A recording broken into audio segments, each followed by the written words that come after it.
જો તમે ધોરણ 10 પાસ હો તો ભારતીય વાયુસેના એટલે કે ઇન્ડિયન એરફોર્સમાં કામ કરવા માટેની ગોલ્ડન ઓપોર્ચ્યુનિટી તમારા માટે આવી છે. એટલે કે ભારતીય વાયુસેનામાં અગ્નિવીર વાયુ તરીકેની પોસ્ટ છે એની રિક્રુટમેન્ટ બહાર પડી છે, જેના ફોર્મ ભરવાની શરૂઆત છે એ 11 જુલાઈ 2025 સવારે 11 વાગ્યાથી જે નીચે આપેલી ઓફિશિયલ વેબસાઇટ છે એના ઉપરથી શરૂ થશે અને 31 જુલાઈ 2025 સુધી તમે એના ફોર્મ છે એ ઓનલાઈન ભરી શકશો. ક્વોલિફિકેશનની જો વાત કરીએ તો મેં જેમ કીધું એમ તમે 10 પાસ કરેલું હોવું જોઈએ, એમાં તમારો સબ્જેક્ટ છે એ ઇંગ્લિશ હોવો જોઈએ, એટલે કે મિનિમમ 50% ઇંગ્લિશ સબ્જેક્ટમાં હોવા જોઈએ, અથવા તો તમે 3 વર્ષનો ડિપ્લોમા કોર્સ કરેલો એન્જિનિયરિંગમાં, કોમ્પ્યુટર છે, મિકેનિકલ છે, ઓટોમોબાઈલ છે, ઇલેક્ટ્રોનિક્સ છે તો પણ ચાલે, પણ એમાં પણ તમારે ઇંગ્લિશ સબ્જેક્ટ હોવો જોઈએ અને એમાં 50% મિનિમમ માર્ક હોવા જોઈએ. જો એમાં ઇંગ્લિશ સબ્જેક્ટ ન હોય તો 10મા કે 12મામાં ઇંગ્લિશ સબ્જેક્ટ હશે તમારો તો પણ ચાલશે. હવે વાત કરીએ એજ લિમિટની, તો તમે 2 જુલાઈ 2005 થી 2 જાન્યુઆરી 2009 આ બંને ડેટની વચ્ચે તમારો બોર્ન એટલે કે બંને ડેટની વચ્ચે તમે જન્મેલા હોવા જોઈએ તો તમે આના ફોર્મ ભરી શકશો.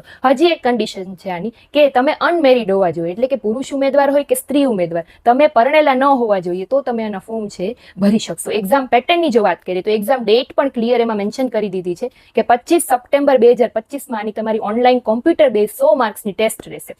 સિલેબસ શું રહેશે તમે ઓફિશિયલ વેબસાઇટ પરથી પછીથી અપડેટ જાવે તમે પછી જોઈ શકશો. અને પીડીએફ જો તમારે આની વાંચવી હોય તો મારી ટેલિગ્રામ ચેનલમાં પોસ્ટ કરી દીધી છે, ત્યાંથી તમે આની જે નોટિસ આવી છે વાંચી અને 11 જુલાઈથી ફોર્મ ભરવાનું સ્ટાર્ટ કરી દેજો. આવી નવી ભરતીને લગતી તમામ અપડેટ્સ જાણવા માટે જો હજી સુધી મને ફોલો ના કરી હોય તો ફટાફટથી ફોલો કરો. Thank you.